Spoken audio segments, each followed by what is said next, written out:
What's going on, guys? It's Chum here, bringing you episode 5 of the Stanley Parable. Let's not waste any more time. Let's get right into her. Even now, Stanley's office was a distant memory. What did it look like? There was a computer, perhaps, and a painting. Was it a painting or a photo? He could no longer recall.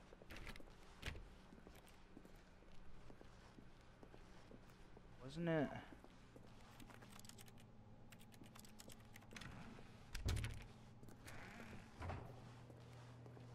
Six.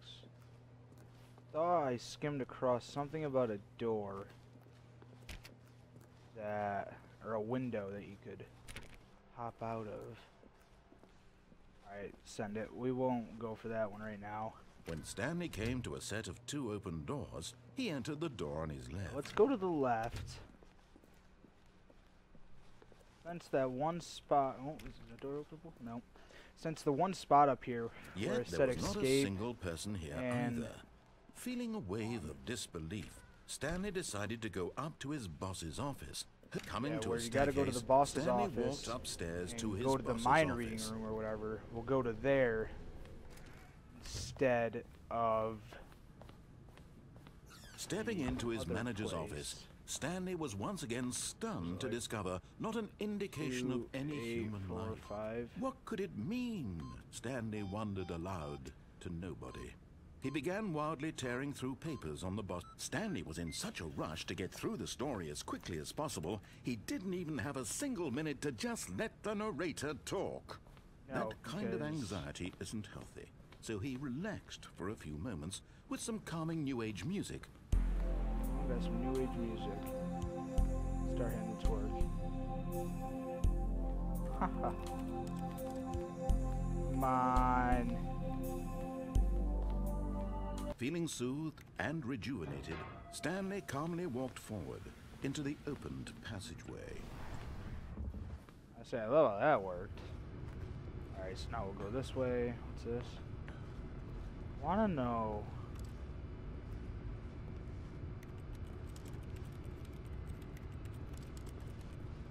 There's an actual purpose for that.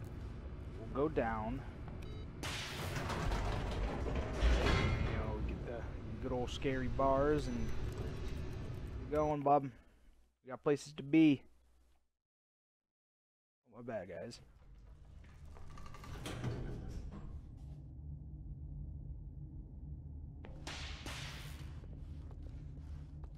Alright. Stanley walked straight ahead through the large door that read Mind Control Facility. Alright, so now we'll go in here. It's a whole new story. Kind of looks like the room that you walk into with all the screens.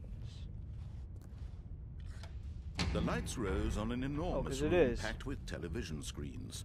What horrible secret did this place hold? Stanley thought to himself. Did he have the strength to find out? Oh, this is... Yeah, because you usually come out from up there. This is kind of scary too. What are all you security cameras?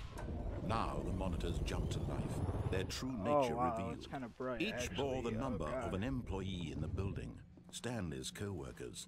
The lives of so many individuals reduced to images on a screen. And Stanley, one of them, eternally monitored in this place where freedom meant nothing.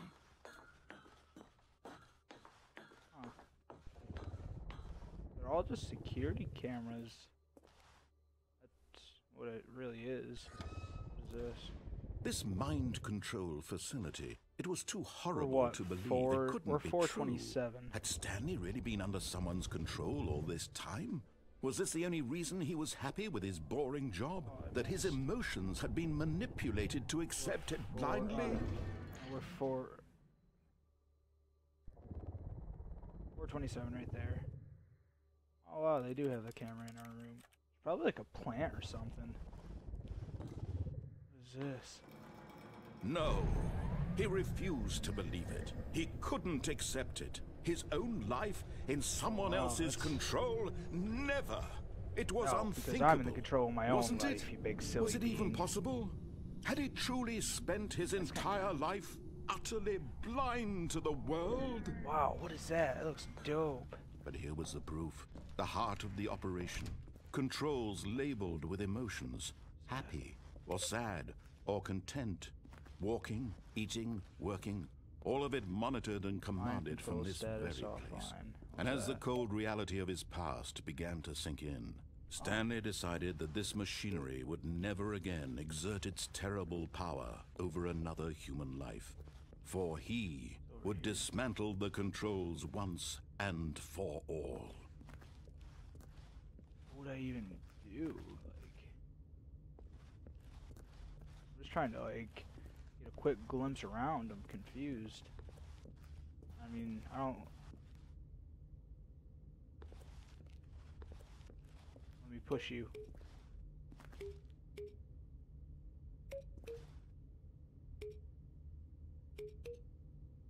Huh. Confusing. Over here. There's random buttons. Alright, let's just walk on forward.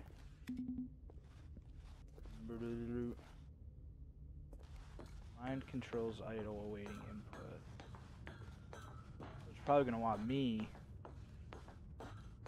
And when at last he found the source of the room's power, he knew it was his duty, his obligation, to put an end to this horrible place and to everything it stood for.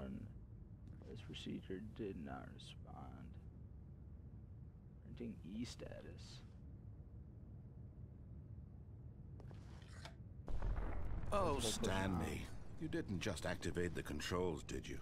After they kept you enslaved all these years, you go and you try to take control of the machine for yourself. Is that what you wanted? Control? Yep, that's what I wanted, was Stanley, control. I applaud your effort, I really do. But you need to understand, there's only so much that machine can do. You were supposed to let it go, turn the controls off, and leave. If you want to throw my story off track, you're going to have to do much better than that. I'm afraid you don't have nearly the power you think you do. For example, and I believe you'll find this pertinent, Stanley suddenly realized he had just initiated the network's emergency detonation system. In the event that this machine is activated without proper DNA identification, nuclear detonators are said to explode, eliminating the entire complex. How long until detonation then? Let's say, 2 minutes.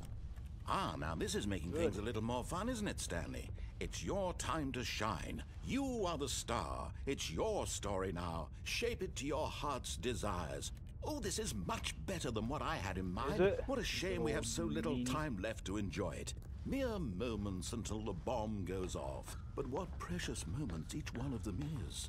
More time to talk about you, about me, where we're going, what all this means. I barely know where to start. Try and leave now. What's that? You'd like to know where your co-workers are? A moment of solace before you're obliterated? All right, I'm in a good mood. You're gonna die anyway. I'll tell you exactly what happened to them. I erased them. I turned off the machine. I set you free. Of course, that was merely in this instance of the story. Sometimes when I tell it, I simply let you sit there in your office forever, pushing buttons endlessly and then dying alone. Other times, I let the office sink into the ground, swallowing everyone inside, or I let it burn to a crisp. I have to say this, though, this version of events has been rather amusing. Watching you try to make sense of everything and take back the control wrested away from you, it's quite rich. I almost hate to see it go. But I'm sure whatever I come up with on the next go-around will be even better. My goodness, only 34 seconds left. But I'm enjoying this so much. You know what? To hell with it. I'm going to put some extra time on the clock. Why not? These are precious additional seconds, Stanley. Time doesn't grow on trees. Oh dear me, what's the matter, Stanley? Is it that you have no idea where you're going or what you're supposed to be doing right now? Or did you just assume when you saw that timer that something in this room was capable of turning it off? I mean, look at you. running from button to button, screen to screen, clicking on every little thing in this room. These numbered buttons, no, these colored ones, or maybe this big red button, or this door. Everything, anything, something here will save me. Why would you think that, Stanley? That this video game can be beaten? Won? Solved? Do you have any idea what your purpose in this place is? Stanley, you're in for quite a disappointment. But here's a spoiler for you. That timer isn't a catalyst to keep the action moving along. It's just seconds ticking away to your death. You're only still playing instead of watching a cutscene because I want to watch you for every moment that you're powerless. To see you made humble. This is not a challenge. It's a tragedy. You wanted to control this world, that's fine. But I'm going to destroy it first, so you can't. Take a look at the clock, Stanley. That's 30 seconds you have left to struggle. 30 seconds until a big boom and then nothing. No ending here, just you being blown to pieces. Will you cling desperately to your frail life, or will you let it go peacefully? Stop. Another You're choice. a big bully. Make it count. You're a big bully. It's all the same to me, all a part You're of a the big journey. bully. And believe me, I will be laughing at every second of your inevitable life from the moment we fade in until the moment I say, happily ever up. That's poopy. Come on, wake up. No. Well, that episode was kind of short. Alright guys, I hope you enjoyed episode 5 of the Stanley Parable. I'm having a lot of fun playing this still. I hope you guys are enjoying the content that is being brought to you. Comment, like, subscribe, and I'll see you guys in the next episode. Bye.